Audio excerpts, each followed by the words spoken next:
अस्सलामुअलैकुम प्यारे बेटे, क्या हाल है, कैसे हैं। Chapter number 1 basic concept chemistry के हवाले से बेसिक चीजें हमने पढ़ी हैं। अब चैप्टर नंबर 2 है। चैप्टर नंबर 1 में हमने केमिकल एनालिसिस पढ़ा था, याद करें। तो आज केमिकल एनालिसिस को अप्लाई कैसे करते हैं, इसकी साइंस, इसके कैरेक्टराइजेशन पर बात करेंगे। तो इससे पहले अच्छी बात बेटा, हम बाज़ औक़ात एक क्वेश्चन होता है अपनी लाइफ में कि मेरी सलाहियतें खत्म क्यों होती जा रही हैं, या इनको धीमा क्यों लगता जा रहा है। कौन सी वो दो चीजें हैं जो सलाहियतों को खत्म करते हैं, और सलाहियतों को बढ़ाने वाली जो स्टेप है वो अगली वीडियो में अच्छी बात में बताऊंगा। लेकिन आज मैं बताता हूँ दो चीजें, जो दो फैक्टर सलाहियतों को, आपके फीचर्स को खत्म करते हैं। एक हसद, दूसरा मायूसी। हसद, दूसरे को देखकर जलते रहना और हर वक्त कुड़ते रहना, जिसकी वजह से आपकी सलाहियतें मध्यम हो जाती हैं, आपके अंदर जो क्रिएशन का काम है वो भी रुक जाता है। याद रखें, किसी की अच्छी चीज देखें तो हमेशा माशाल्लाह कहें और हसद ना करें। दूसरी बात, बिना वजह मायूस हो जाना, कि आपके अंदर जो सलाहियतें हैं उसकी तरफ ना देखना, बल्कि दूसरों की सलाहियतों को या इधर उधर फैक्टर्स को देखकर मायूस होना। मायूसी गुनाह है। ये दोनों चीजें इंसान के अंदर जो मौजूद सलाहियतें होती हैं उनको छुपा देती हैं, उनको आगे नहीं आने देती। इनसे हमेशा अवॉइड करें। तो जैसा कि आप बात कर रहे थे कि केमिकल एनालिसिस, जो केमिकल एनालिसिस हमने चैप्टर नंबर 1 में पढ़ा था कि वो उसका किरदार कि कैसे परफॉर्म किया जाता है, उसकी science, that is analytical chemistry. तो एनालिटिकल केमिस्ट्री हमारे पास ब्रांच ऑफ केमिस्ट्री है। एनालिटिकल केमिस्ट्री का एक चैप्टर है हमारे पास, पर आज हम बात करेंगे।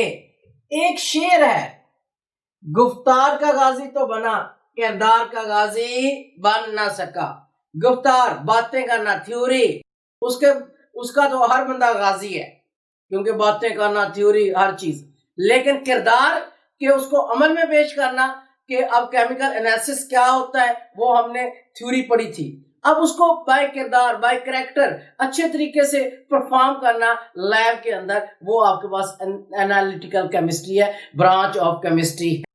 तो अब इसको हम कह सकते हैं फिर एनालिटिकल केमिस्ट्री को science of chemical analysis,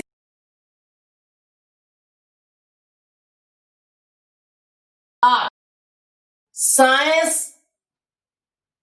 of chemical characterization. कि आपके पास एनालिटिकल केमिस्ट्री जो है, ये केमिकल एनालिसिस की पूरी साइंस है, पूरा अमल है कि केमिकल एनालिसिस कैसे परफॉर्म किया जाता है लैब के, या केमिकल किरदार है, पूरी एक साइंस है जी, लैब्स के अंदर परफॉर्म की जाती है। तो ये एनालिटिकल केमिस्ट्री, इसमें बहुत सारे एक्सपेरिमेंटल टेक्निक्स होती हैं इस साइंस के अंदर, जो केमिकल एनालिसिस को परफॉर्म करने के लिए इस्तेमाल की जाती है। इस चैप्टर के अंदर हम 5 केमिकल टेक्निक्स इस्तेमाल करेंगे एक्सपेरिमेंटल, के जो केमिकल एनालिसिस को परफॉर्म करने के लिए इस्तेमाल की जाती हैं। सबसे पहले हमें पता होना चाहिए कि केमिकल एनालिसिस क्या होता है। तो ये आपने पढ़ा हुआ है इसमें चैप्टर नंबर 1 के अंदर, कि किसी भी कंपाउंड को अगर कीमियाई के तौर पर, केमिकली तौर पर एनालाइज करें तो केमिकल एनालिसिस के 2 स्टेप्स होते हैं। पहला क्वालिटेटिव एनालिसिस और दूसरा क्वांटिटेटिव एनालिसिस। और आपको पता है qualitative analysis, determination of element in given compound, जो कंपाउंड आपको दिया जाता है उसके अंदर जो एलिमेंट्स मालूम किए जाते हैं उनको हम कहते हैं क्वालिटेटिव एनालिसिस। फिर क्वालिटेटिव एनालिसिस के आगे वो एलिमेंट जो मालूम किए जाते हैं उनकी परसेंटेज मास को मालूम किया जाता है, उनकी क्वांटिटी को मालूम किया जाता है, वो क्वांटिटेटिव एनालिसिस कहलाता है। तो केमिकल एनालिसिस 2 स्टेप्स पर होता है, पहले क्वालिटेटिव एनालिसिस, फिर क्वांटिटेटिव एनालिसिस। आपको ये मैंने बताया था अच्छे तरीके से कि अब ये कंपाउंड आपके पास दिया गया है, वो कहते हैं इसका केमिकल एनालिसिस करो।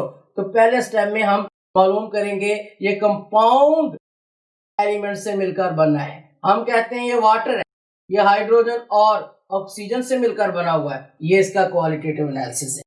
फिर हम इन एलिमेंट की परसेंटेज बताएंगे, ये कितनी क्वांटिटी में मौजूद है। मैं कहता हूं 11.11% हाइड्रोजन मौजूद है वाटर के अंदर और 89.89% ऑक्सीजन मौजूद है, तो that is quantitative analysis.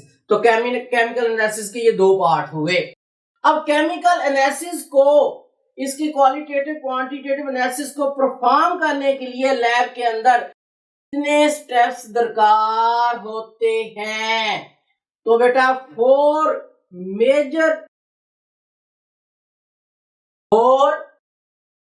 Major steps to perform chemical analysis।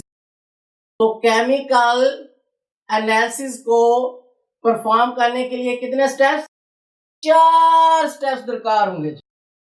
पहला आपके पास होता है कि अब सैंपल को गेन करना। अगर कोई आदमी कहता है ये दरिया बह रहा है या ये फसल है कोई, कि इसका केमिकल एनालिसिस करो, क्या आप पूरे सारे दरिया को उठाकर लैब में ले आओगे? क्या आप पूरी फसल को उठाकर लैब में ले आओगे? नहीं, आप उसमें से थोड़ा सा सैंपल, थोड़ा सा क्वांटिटी लेंगे, लेकर उसको एनालाइज करेंगे। तो पहला step to obtain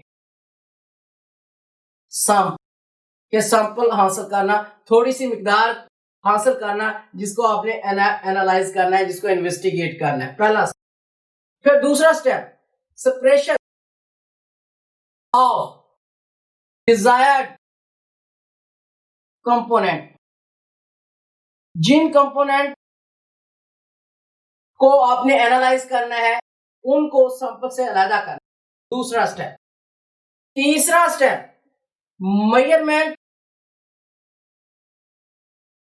and calculation, कि आपने जो सैंपल से जो कंपोनेंट अलग किए हैं उनको उनकी मेजरमेंट करना और फिर उनको कैलकुलेट करना कि कितनी मिकदार में। इस स्टेप के अंदर दोनों केमिकल एनालिसिस के दोनों स्टेप मुकम्मल हो जाते हैं, qualitative analysis and quantitative analysis इसके अंदर कंप्लीट हो जाता है। जब आप मेजरमेंट कर लोगे, उनको कैलकुलेट कर लोगे, कैलकुलेशन करने के बाद फोर्थ स्टेप में ड्राइंग रिजल्ट, आप रिजल्ट पेश कर। कोई भी आपने केमिकल एनालिसिस, किसी भी कंपाउंड का केमिकल एनालिसिस करना हो तो आप उसके लिए 4 स्टेप लेते हैं। आप उस कंपाउंड से थोड़ा सा सैंपल लेते हैं, सारा कंपाउंड इस्तेमाल नहीं करते। सैंपल लेने के बाद उस सैंपल से अपने डिजायर्ड एलिमेंट को अलग कर, तीसरे स्टेप में उन कंपोनेंट को आप मेजर करते हैं और उनको कैलकुलेट करते हैं। इसी के अंदर क्वालिटेटिव क्वांटिटेटिव एनालिसिस दोनों परफॉर्म हो जाते हैं। फिर जब आप मेजरमेंट ले लेते हैं, कैलकुलेशन ले लेते हैं, कैलकुलेशन लेने के बाद आप रिजल्ट पेश करते हो कि ये हमारा केमिकल एनालिसिस है।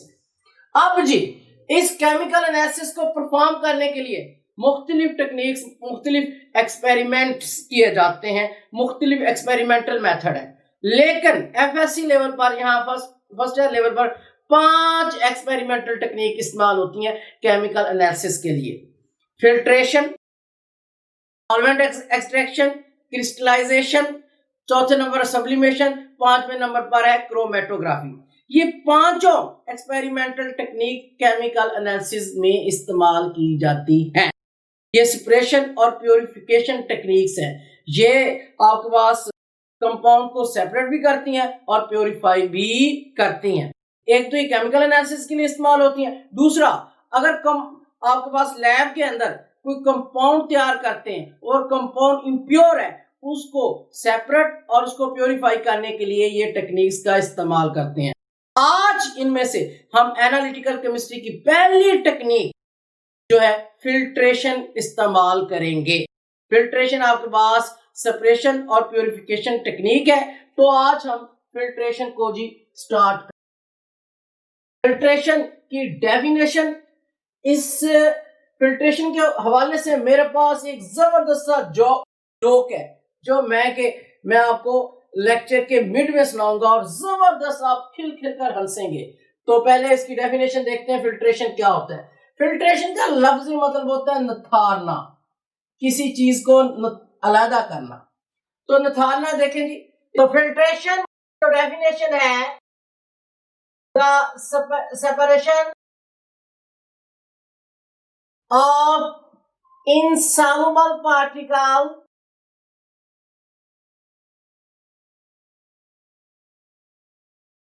from liquid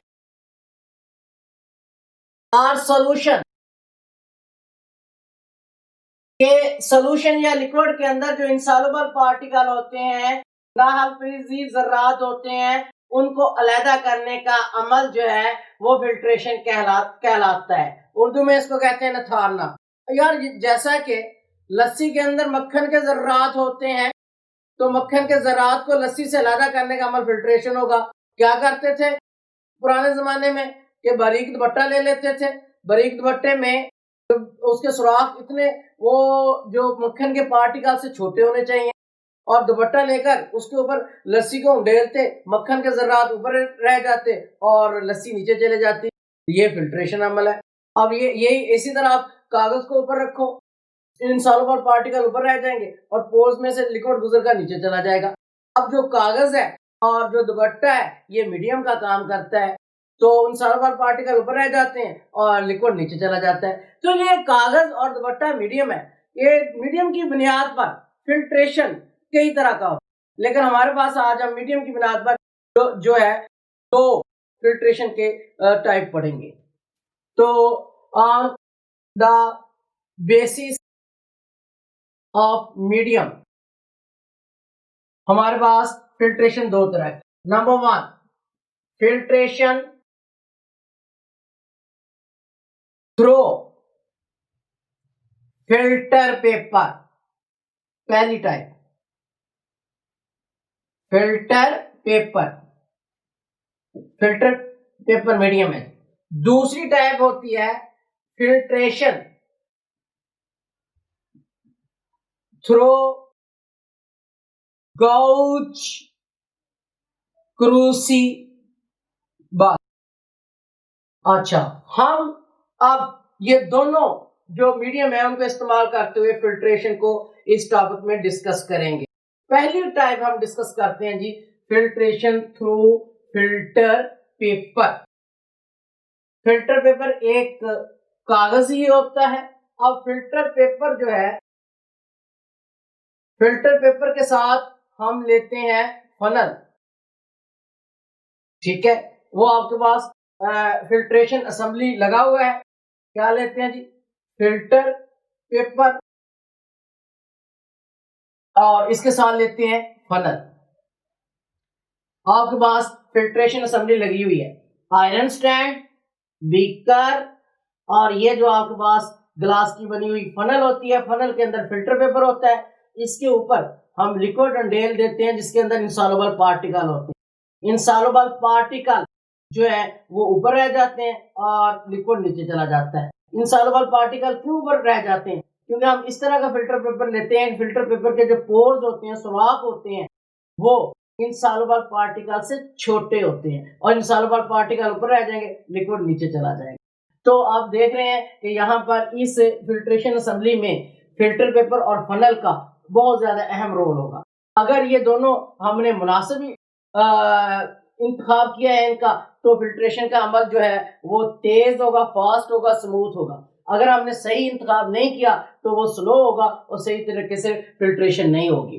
तो पहले हम देखते हैं फिल्टर पेपर, इसका रोल कितना अहम है। फिल्टर पेपर में जी सबसे पहले आपके पास आते हैं फिल्टर पेपर के पोर्स, सुराख।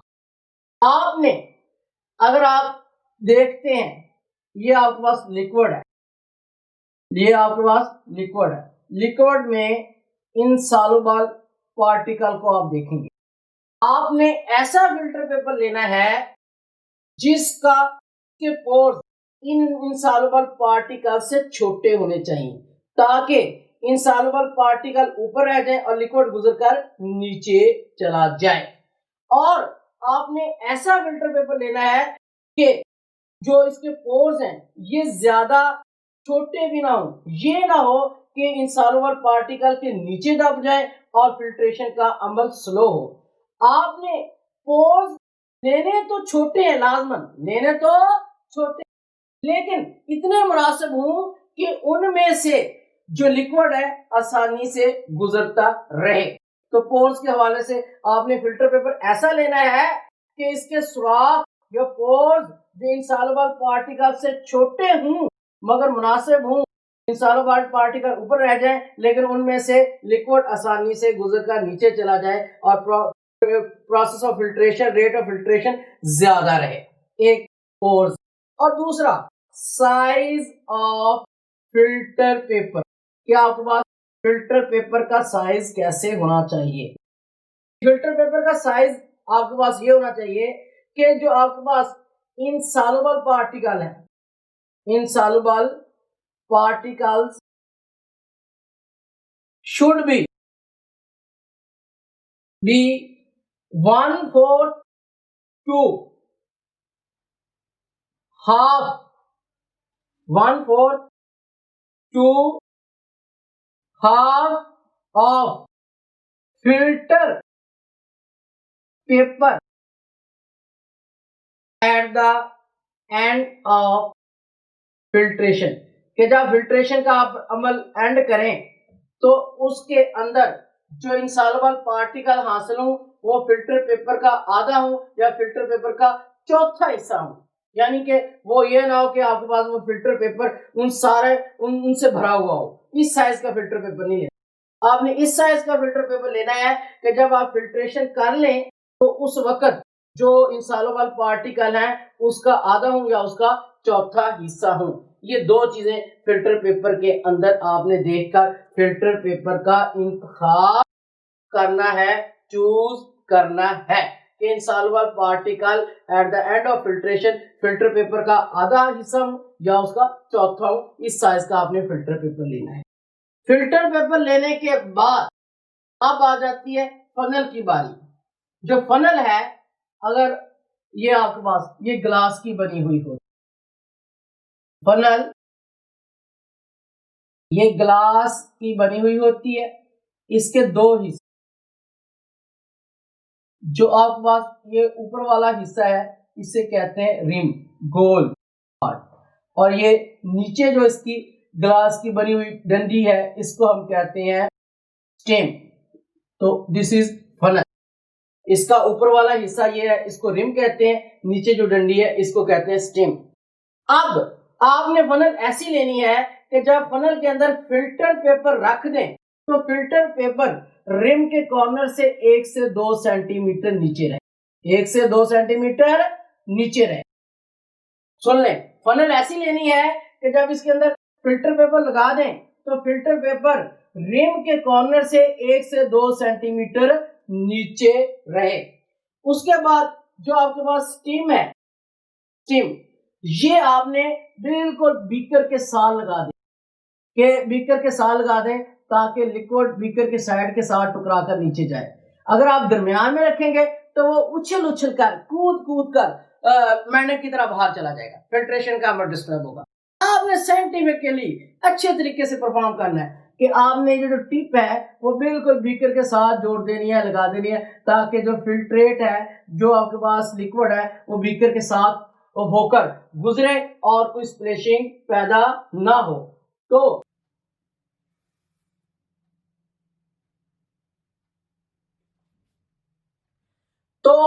Tip of steam of funnel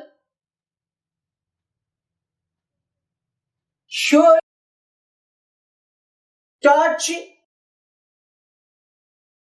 to the side of beaker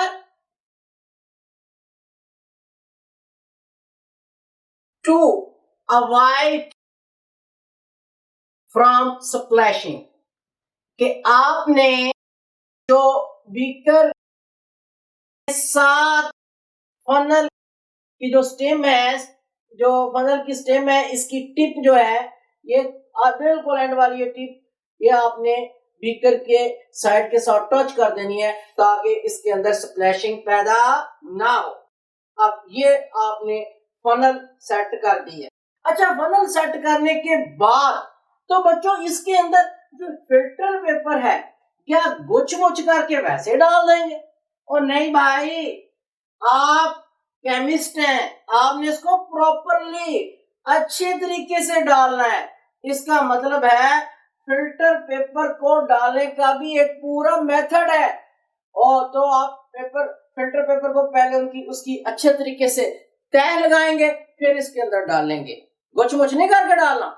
तो पेपर की तह लगाने को हम कहते हैं फोल्डिंग ऑफ फिल्टर पेपर।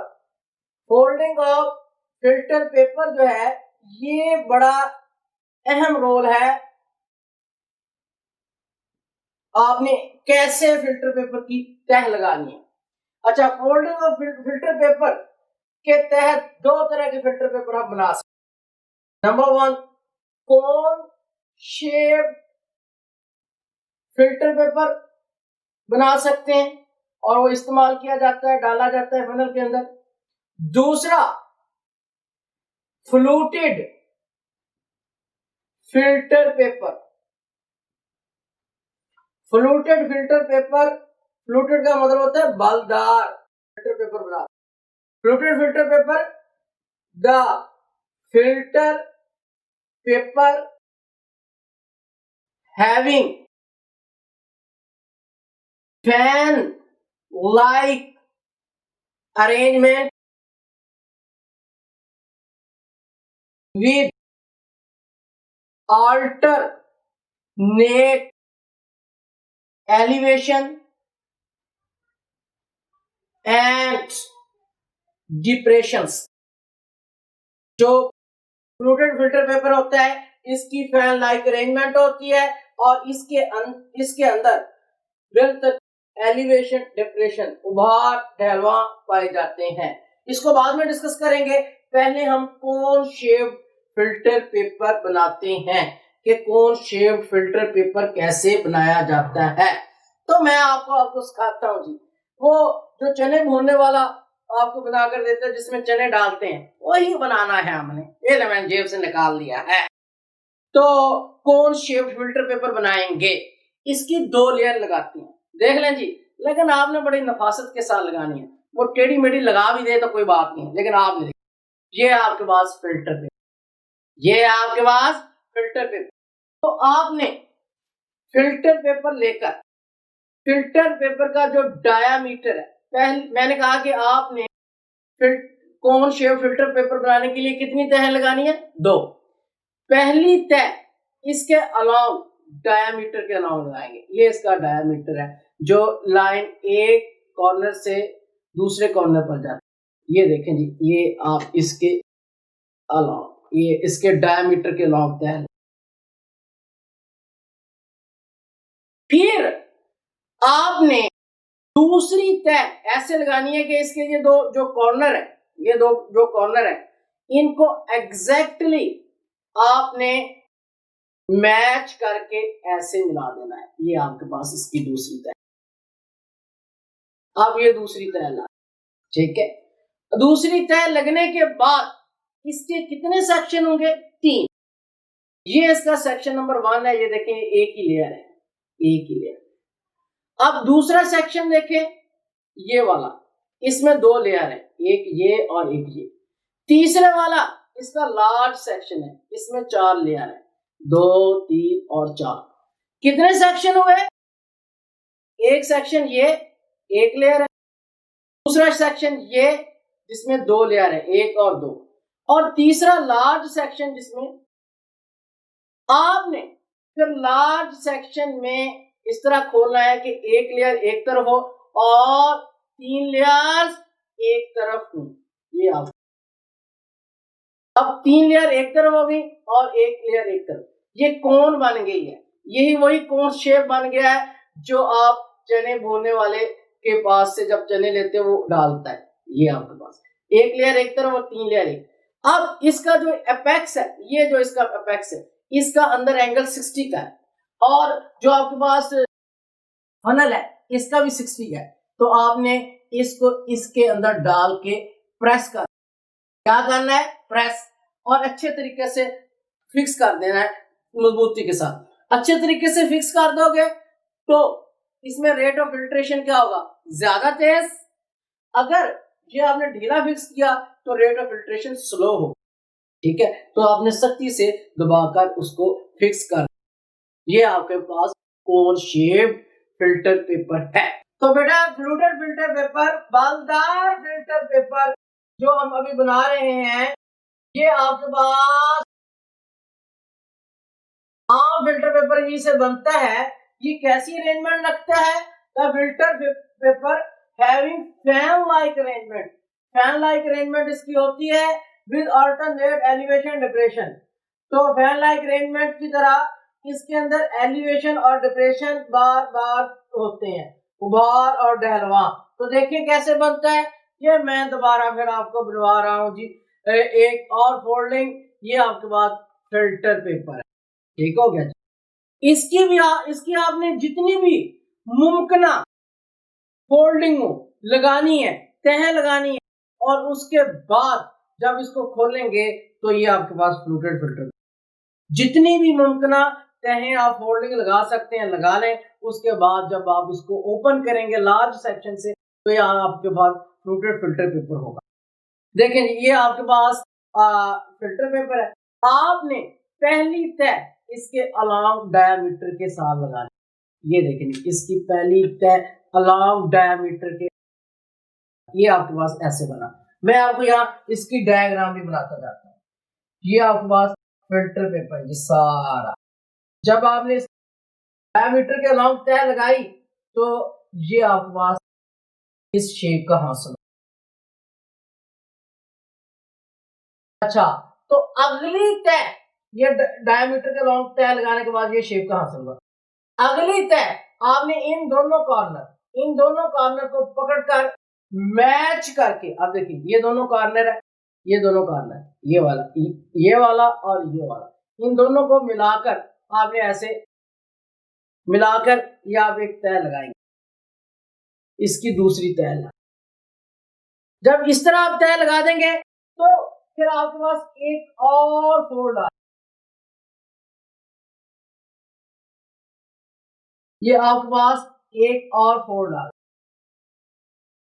फिर आपने इसके ये दो कॉर्नर, इन दोनों कॉर्नर को पकड़ना है, इनको पकड़कर इस तरह मैच कर एक तह और लगा, तो फिर आपने ऐसे कॉर्नर को, ये वाले जो कॉर्नर है ये आपको ये आपको मिलेंगे, इनको इस तरह पकड़ते जाना है, पकड़कर मैच कर आप और तह, ठीक है। जब आप इस तरह तह लगाते जाएंगे आपके पास इस पेपर के ऊपर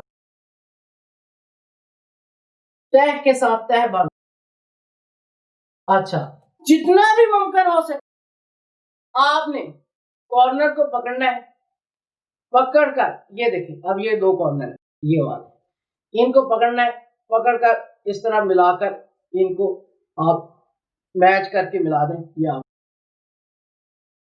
अब कॉर्नर को पकड़कर आप तो जोड़ देना है, जोड़कर तह लगाते जाना, जितना भी मुमकिन हो सके आपने तह लगा। जब आप तह लगा चुके हैं जितना भी मुमकिन हो सके तो आपके पास तरह का ऐसा, आप जब मुमकिन तह लगा चुके होंगे आपके पास इस तरह की अरेंजमेंट हासिल होगी जी, ये आपके पास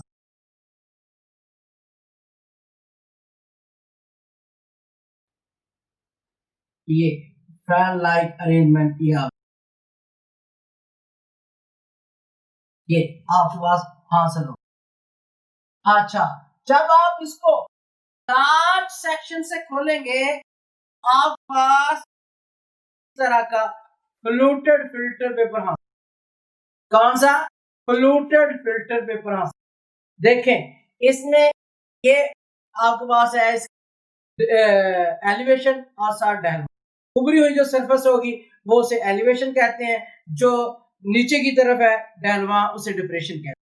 तो अल्टरनेट, ये फैन लाइक अरेंजमेंट होगी, आपके पास ये फैन लाइक अरेंजमेंट होगी, और alternate elevation depression, elevation depression.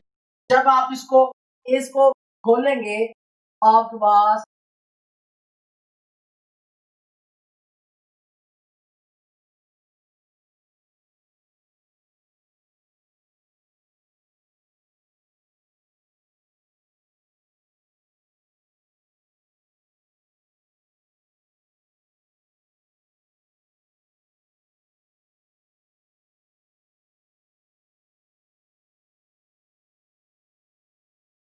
ये आपके पास फ्लोटेड फिल्टर पेपर, इसमें जो उभरी हुई सरफेस होगी वो एलिवेशन, जो पीछे की तरफ होगी वो डिप्रेशन होगी, और इसके अंदर रेट ऑफ फिल्ट्रेशन जो है वो ज्यादा हो, क्योंकि यहाँ पर एलिवेशन और डिप्रेशन होने की वजह से जो सरफेस एरिया है वो ज्यादा हो जाता है कौन शेप फिल्टर पेपर की निस्बत, इसलिए फिर यहाँ पर रेट ऑफ फिल्ट्रेशन ज्यादा हो जाएगा। ये आम फिल्टर पेपर से बहुत बेहतर है, क्योंकि इसके अंदर एलिवेशन और डिप्रेशन होने की वजह से सरफेस एरिया ज्यादा हो जाता है, सरफेस एरिया ज्यादा होने की वजह से रेट ऑफ फिल्ट्रेशन बहुत ज्यादा होता है then ordinary cone shape filter paper. Cone shape filter paper का जो है सरफेस एरिया कम होता है। अगर शार्ट क्वेश्चन आ जाए कौन बेटर है, तो आपके पास ये फ्लूटेड फिल्टर पेपर बहुत ज्यादा बेहतर है, क्योंकि इसके अंदर डिप्रेशन और एलिवेशन होने की वजह से सरफेस एरिया ज्यादा हो जाता है, सरफेस ज्यादा एरिया ज्यादा होने की वजह से रेट ऑफ फिल्ट्रेशन ज्यादा हो जाएगा। अब इसके बाद इससे भी इजी और बेहतर मेथड आपको बताते हैं जी, वो है हमारे पास फिल्ट्रेशन थ्रू गौच क्रूसिबल, यानी कि फिल्ट्रेशन की दूसरी टाइप, इससे भी आसान और बेहतर मेथड और ज्यादा स्पीडी मेथड। तो अब हम पढ़ेंगे जी filtration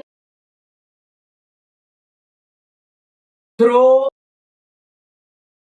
गौच गौच crucible.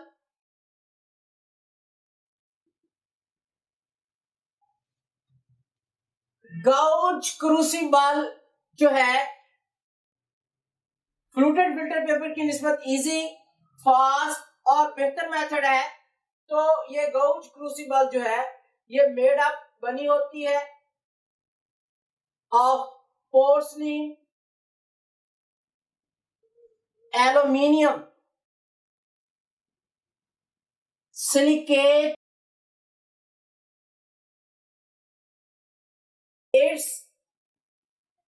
perforated bottom, rated bottom is covered with filter paper। ये आपके पास ऐसे छोटी सी होती है जी, इसका जो बॉटम होता है इसको फिल्टर पेपर से कवर किया जाता है, और फिल्टर पेपर बिल्कुल इसके एग्जैक्ट साइज का होना चाहिए। अगर फिल्टर पेपर छोटा हुआ तो साइड से सॉलिड पार्टिकल गुजरकर नीचे चले जाएंगे, अगर फिल्टर पेपर बड़ा हुआ तो इसके अंदर साइड से इकट्ठा हो जाएगा, तब भी वो साइड से गुजरकर नीचे चले जाए। तो याद रखें फिल्टर पेपर इसके बॉटम के एग्जैक्ट साइज का लेना है, ना छोटा ना बड़ा। दोनों सूरतों में छोटा हुआ तो कुछ होल्स बच जाएंगे, उनसे सॉलिड पार्टिकल गुजरकर नीचे चले जाएंगे, बड़ा हुआ तो अंदर इकट्ठा हो जाएगा और सोल्यूशन साइड से गुजरकर नीचे चला जाएगा और सॉलिड पार्टिकल भी गुजरकर नीचे चले जाएं। तो फिल्टर पेपर इसके एग्जैक्ट साइज का लेना है। गौच क्रूसिबल के थ्रू रेट ऑफ फिल्ट्रेशन बढ़ाया जा सकता है अगर इसके साथ हम सक्शन पंप ऑपरेटर्स लगा दें, कॉनिकल फ्लास्क नीचे अटैच करें, कॉनिकल फ्लास्क के साथ वैक्यूम पंप अटैच होता है, और इसको हम कहते हैं suction pump apparatus. Suction pump apparatus अगर गाउच क्रूसिबल के साथ अटैच करते हैं तो रेट ऑफ फिल्ट्रेशन ज्यादा हो जाएगा, क्योंकि सक्शन पंप जो है ऊपर से नीचे एयर को नीचे की तरफ खींचकर बाहर निकाल देगा और कॉनिकल फ्लास्क के अंदर हवा का दबाव कम होगा और हवा आने का रास्ता सिर्फ गाउच क्रूसिबल के पोर से है। और जब ऊपर से नीचे की तरफ हवा को खींचा जाएगा तो नीचे की तरफ सक होगा, तो फिर लिक्विड नीचे खींचा चला जाएगा और सॉलिड पार्टिकल ऊपर रह जाएंगे। इस तरह रेट ऑफ फिल्ट्रेशन ज्यादा हो जाएगा। वैक्यूम पंप एयर को बाहर खींचेगा, कॉनिकल के अंदर हवा का दबाव कम हो जाएगा और ऊपर से नीचे हवा आने का रास्ता सिर्फ बॉटम के जो पोर्स है वही है। जब यहाँ से नीचे की तरफ हवा को खींचा जाएगा, लिक्विड तेजी से नीचे खींचा चला जाएगा और सॉलिड पार्टिकल ऊपर रह जाएंगे और इस तरह रेट ऑफ फिल्ट्रेशन ज्यादा हो जाएगा अगर गाउच क्रूसिबल के साथ हम वैक्यूम पंप वाला apparatus, suction pump apparatus attach कर दें। ये कॉनिकल फ्लास्क होती है और इसके साथ वैक्यूम पंप होता है, इसको कहते हैं सक्शन पंप apparatus। और ये आपके पास जो गाउच क्रूसिबल है ये तमाम लिक्विड सॉलिड को फिल्टर करने के लिए इस्तेमाल किया जाता है, वासवाएं उनके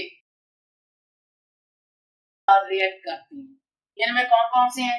HCl है, H2SO4 है, KMnO4 है। ये ऐसे रिएक्टेंट हैं जो फिल्टर पेपर के साथ रिएक्ट करते हैं, इनको यहाँ पर फिल्टर नहीं किया जाता, इसलिए यहाँ पर फिल्टर पेपर की जगह पर एक शीट ऑफ एस्बेस्टोस इस्तेमाल की जाती है। एस्बेस्टोस कैल्शियम मैग्नीशियम सिलिकेट्स होते का बना हुआ होता है। एस्बेस्टोस की शीट ली जाती है, एस्बेस्टोस कैल्शियम मैग्नीशियम सिलिकेट्स का बना हुआ होता है, उस शीट को यहाँ पर रखा जाता है और ये केमिकल HCl, H2SO4, KMnO4 जो एस्बेस्टोस के साथ रिएक्ट नहीं करते, इसलिए इनके साथ उनको फिल्टर कर लिया जाता है। सेंटेड ग्लास क्रूसिबल ये दिखाई दे रही है, ये आपके पास ग्लास की बनी हुई होती है, मेड अप ऑफ ग्लास। ये ग्लास की बनी हुई होती है, ये सारी की सारी बंद होती है। इसमें अब pores disc is sealed into it. इसके अंदर एक पोर्स डिस्क होती है, यहां पर सुराखदार एक पोर्स डिस्क होती है। तो क्या ये जो है गाउच क्रूसिबल से भी इजी सेम मेथड है, नो नीड टू प्रिपरेशन। या ना प्रिपेयर करने की जरूरत है, ना जाया होने का डर है और कन्वीनियंट, आसान और इजी मेथड है। इसमें होता क्या है, ऊपर से खोलते हैं, हम लिक्विड को डाल देते हैं, ऊपर से बंद कर देते हैं, बंद करने के बाद यहाँ पर पोर्स जिसके अंदर सील्ड होती है, उसमें से जो लिक्विड है गुजर कर नीचे जाता है और सॉलिड पार्टिकल ऊपर रह जाते हैं और आसानी से हम फिल्टर कर लेते हैं। ये इजी कन्वीनियंट मेथड है, नो नीड ऑफ प्रिपरेशन और इसमें कोई जाया होने का भी डर नहीं होता है। अगर देखा जाए सबसे बेहतर मेथड कौन सा है, हमारे पास सेंटेड ग्लास क्रूसिबल और उसके बाद जो है कम बेहतर गाउच क्रूसिबल और सबसे मतलब सुस्त मेथड और उसमें आ जाता है फिल्ट्रेशन थ्रू फिल्टर पेपर। जैसा कि मैंने आपको कहा था कि एट द एंड में आपको एक जोक सुनाऊंगा भाभी और देवर का। पिछले जमाने की बात है कि पिछले जमाने में जो बीवियां होती थी अपने शोहर का नाम नहीं लेती थी डायरेक्ट। अब जो देवर था उसका एक भतीजा भी था, उसका नाम मुन्ना था। उसकी जो माँ थी वो अपने शोहर का नाम नहीं लेती थी, बल्कि कहती थी मुन्ने के अब्बा आ गए, मुन्ने के अब्बा चले गए, मुन्ने के अब्बा ये। वो जो देवर था ना, वो चाटी की लस्सी के अंदर एक मक्खन का पेड़ा डालकर भाभी को बुलाता और कहता भाभी ये कौन तैर रहा है। वो बेचारी चुप कर रही थी, कुछ शर्म के मारे बोलना बोलती। एक दिन तंग आकर कहने लगी ये मक्खन तो नहीं कहा कि मक्खन तैर रहा है, क्योंकि उसके शौहर का नाम था। शर्म के मारे कहने लगी ये मुन्ने के अब्बा तैर रहे हैं, मुन्ने के अब्बा जो है वो तरक्की कर रहे हैं, तरक्की फरमा रहे हैं। तो इजाजत चाहते हैं, खुश रहें। आपको और हमारा प्यारा चैनल केमिस्ट्री कोचिंग विद ज़ियाउल-हक। अगली next video, next separation technique हम पढ़ेंगे क्रिस्टलाइजेशन। ये जो टेक्निक्स हैं इनके हम इसमें थ्योरेटिकल एस्पेक्ट्स पढ़ेंगे, थ्योरी पढ़ेंगे, लैब का काम जो इनकी परफॉर्मेंस है, परफॉर्म करना है इन टेक्निक्स को और लैब में करेंगे। तो इस चैप्टर में जो हमने 5 एक्सपेरिमेंटल टेक्निक्स करनी है, इनके सिर्फ हम थ्योरेटिकल एस्पेक्ट्स पढ़ेंगे, थ्योरीज पढ़ेंगे कि ये कैसे होती हैं, परफॉर्म आपने इनको लैब में करना है। इजाजत चाहते हैं, अल्लाह हाफिज।